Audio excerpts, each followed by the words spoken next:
বিএনপিকে কঠিন জবাব দিয়ে সিলেটে এসে ডক্টর মিজানুর রহমান আজহারী কিছু সাফ কথা জাতিকে জানিয়ে দিলেন। চমৎকার। দর্শক, জনগণকে জানতে দিন, আমাদের এই বিশ্লেষণগুলো জনগণের উদ্দেশ্যে ছড়িয়ে দিন। খুবই ভালো লেগেছে। আমি মিজানুর রহমান আজহারীর প্রতি ইমপ্রেসড। এই ধরনের হুজুররা সাধারণত দুর্বল চিত্তের হয়, অথবা মিজানুর রহমান আজহারীর অতীত নিয়েও নানান কথা আছে যে তিনি তো পরিস্থিতি মোকাবেলা করেননি, তিনি দেশ ছেড়ে চলে গিয়েছেন। কিন্তু না, মিজানুর রহমান আজহারী এবার অনর। বিএনপি ভেবেছিল, শামসুজ্জামান দুদুরা ভেবেছিল যে মিজানুর রহমান আজহারী যশোরে যে বক্তব্য দিয়েছিলেন যে একদল খাইছে আর একদল খাওয়ার জন্য রেডি, সেখানে বিএনপির নাম বলেননি। কিন্তু বিএনপি নিজেদের গায়ে লাগে ঠাকুর ঘরে কেড়ে আমি কলা খাই না। এরপরে হুমকি ধামকি অমুক তমুক আজহারী মাঝারি কত তুচ্ছ তাচ্ছিল্য করেছে, যদিও জনগণের তোপের মুখে পড়েছে। এবং যারা আজহারী মাঝারি বলে এদেরকে বলবো যে রাস্তাঘাটে একটু সাবধানে চলেন, কারণ আজহারীর ভক্ত বিএনপিতেও প্রচুর। এই বিএনপিতে প্রচুর না, বিএনপির বেশিই বলা যায়। অতএব কখন আপনাকে কি করে বলা যায় না। অতএব বিএনপির নেতারা ভেবেছিল যে আজহারীকে একটু হুমকি দামকি দিলাম, ওয়াজের ময়দানে এটা বলা যাবে না সেটা বলা যাবে না। আবার কেউ বলছে টাকার বিনিময়ে ওয়াজ করে একটা দলের পক্ষে একটা দলের বিপক্ষে বলেন, এটা কেন, নানান প্রশ্ন করেছেন। তো বিএনপি ভেবেছিল এরকম একটু হুমকি দামকি দিলে মনে হয় আজহারী চুপ হয়ে যাবে, কিন্তু না, বিএনপির এইসব ফালতু কার্যক্রমকে আজহারী গুনলেন না। আজহারী এগুলো কেয়ার করেন না। আজহারী স্ট্রেট জানিয়ে দিয়েছেন, জবাব দিয়েছেন। দর্শক, সিলেটে মিজানুর রহমান আজহারীর মাহফিল হয়েছে। সিলেটের ইতিহাসে আরেকটা নজির সৃষ্টি হয়েছে। মিজানুর রহমান আজহারী যে বিভাগেই যান নজির সৃষ্টি হয়। জনগণের বাঁধ ভাঙা জোয়ার, জনস্রোত। বাংলাদেশে এই মুহূর্তে মিজানুর রহমান আজহারীর চাইতে বড় প্রোগ্রাম করার সামর্থ্য কোনো রাজনীতিবিদ, কোনো ব্যক্তির নেই। হ্যাঁ, এটার অপকারিতা বা এগুলোর টেকসই দিক নিয়ে নানান আলোচনা করা যেতে পারে, কিন্তু বাস্তবতা আপনাকে স্বীকার করতে হবে এই মুহূর্তে আজহারীর চাইতে জনপ্রিয় সত্তা বাংলাদেশে নেই। সিলেটে যে ওয়াজ মাহফিল হয়েছে, আধুনিক প্রযুক্তির ছোঁয়া ছিল।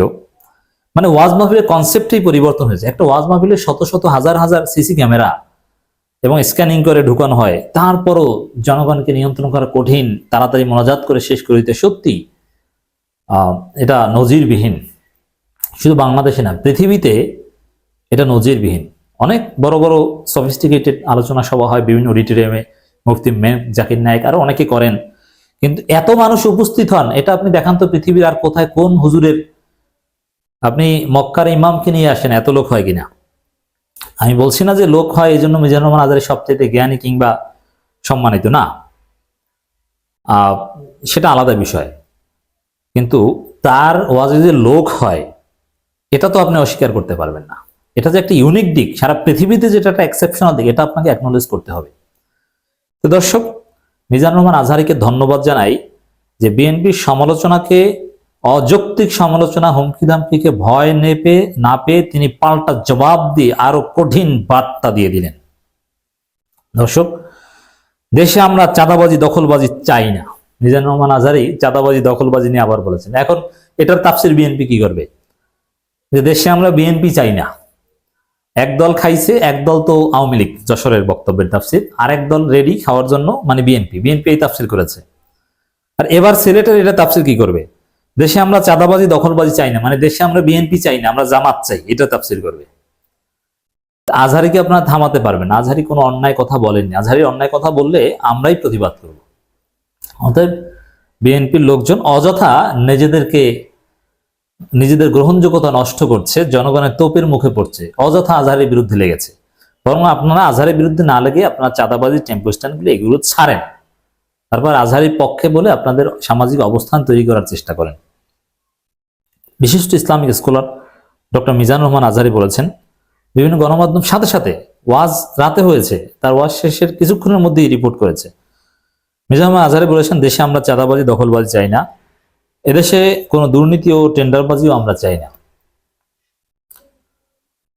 11 জানুয়ারি রাতে সিলেটে এমসি কলেজ মাঠে আঞ্জুমানে খেদমতে কোরআন আয়োজিত তাফসিরুল কোরআন মাহফিলে বয়ান পেশকালে তিনি সব কথা বলেন। মিজানুর রহমান আজহারী বলেন, আমরা দেখেছি ক্ষমতার যখন পালাবদল হয় তখন এক সরকার যায় আরেক সরকার আসে, তখন আমরা দুর্নীতির ফিরিস্তি জানতে পারি, তার আগে কিন্তু জানতে পারি না। প্রতিটি দলের ভেতরে আমরা এই বাজে স্বভাবটা দেখেছি। এর মানে বিএনপির মধ্যে বাজে স্বভাব আছে। বিএনপিকে ছাড় দিচ্ছেন। আজহারীকে ধন্যবাদ জানাই। শুধু মাটির নিচের ওয়াজ না, মাটির উপরের ওয়াজ করেন তিনি। প্রত্যেক ওয়াজে কম বেশি মাটির উপরে কথা থাকে। This is uniqueness of Mizanur Rahman Azhari. এটা চালিয়ে যেতে হবে। আল্লামা সাঈদীর উত্তরসূরি হতে হবে, স্পষ্টবাদী হতে হবে। এই যে কথাটা যে দুর্নীতির ফিরিস্তি আমরা আগে জানতে পারি, প্রত্যেকটা দলের মধ্যেই স্বভাব আছে। এর মানে প্রত্যেকটা দল বলতে এখানে আওয়ামী লীগ, বিএনপি, এর মানে বিএনপিও দুর্নীতি করে, এটা আজহারী মনে করেন। তাফসির এটাই, এবং এটাই সত্য। সত্য কথা আজহারীকে বলতে হবে, স্পষ্ট করে বলতে হবে, বারবার বলতে হবে।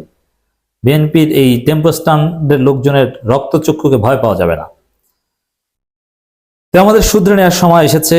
এই বিএনপিকে সংশোধন হওয়ার নসিহত করলেন যে আপনারা সংশোধন হয়ে যান, নইলে খবর আছে। আজহারীর বিরুদ্ধে না লেগে আপনারা ভালো হয়ে যান। এটাই সুন্দর সময়, নতুন প্রভাতের বাংলাদেশ, নতুন ভোরের বাংলাদেশ। এই সময় আমরা যেন কাদা চলাচলি না করি। এই নসিহতটা সবার জন্য, বিখাসত বিএনপির জন্য। রাজনৈতিক দল প্রসঙ্গে জনপ্রিয় ইসলামী বক্তা বলেন, আমাদের শপথ নেওয়ার সময় এসেছে। নিবন্ধিত প্রতিটি দলের শপথ নেওয়া উচিত। আমরা আর কোনোদিন চাঁদাবাজি, টেন্ডারবাজি করবো না, সবসময় দেখে পক্ষে থাকবো। হয়তো বিএনপির ভাইরা আপনার আজহারী মাঝারি না বলে এই চাঁদাবাজি না করার শপথ নেন, যদি বাংলাদেশে থাকতে হয়, রাজনীতি করতে হয়। যশোরের মাহফিলে একটি বক্তব্যের বিষয়ে তিনি বলেন, যশোরের মাহফিলের তাফসির করেছেন মিজানুর রহমান আজহারী, মানে ওইখানে যে বক্তব্য দিয়েছেন তার ব্যাখ্যা। এই কথাগুলো ছিল খুবই সাধারণ।